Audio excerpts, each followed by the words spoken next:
One day, James had to wait at the station till Edward and his train came in. This made him cross. Late again? Edward laughed, and James fumed away.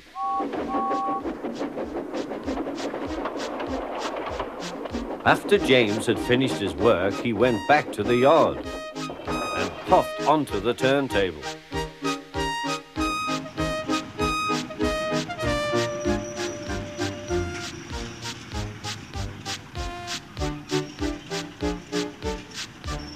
He was still feeling very bad-tempered. Edward is impossible, he grumbled to the others.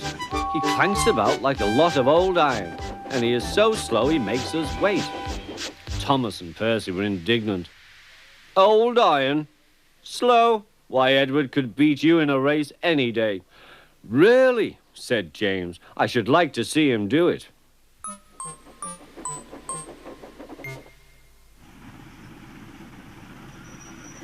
Next morning, James's driver was suddenly taken ill. He could hardly stand, so the fireman uncoupled James, ready for shunting. James was impatient.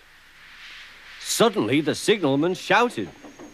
There was James puffing away down the line. All traffic halted, he announced at last. Then he told the fireman what had happened. 2 boys were on James's footplate fiddling with the controls. Phew! They tumbled off and ran when James started. The signalman answered the telephone. Yes, he's here. Right. I'll tell him. The inspector's coming at once. He wants a shunter's pole and a coil of wire rope. What for? Wondered the fireman.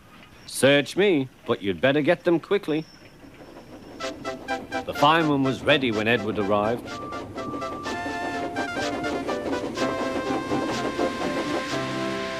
The inspector saw the pole and the rope. Good man, jump in. We'll catch him, puffed Edward. James was laughing.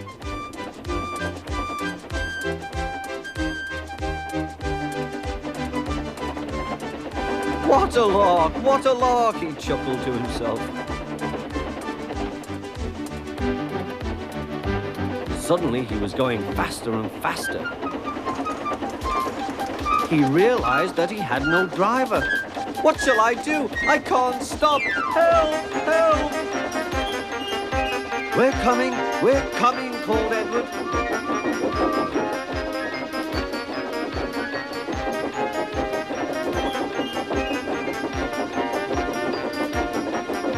Edward was panting up behind with every ounce of steam he had. At last he caught up with James.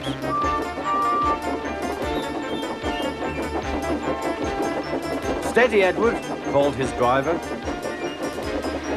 The inspector stood on Edward's front, holding a noose of rope in the crook of the shunter's pole.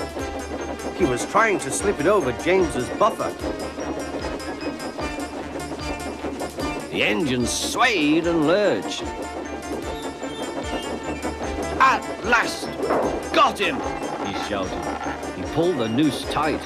Gently braking, Edward's driver checked the engine's speed, and James's fireman scrambled across and took control.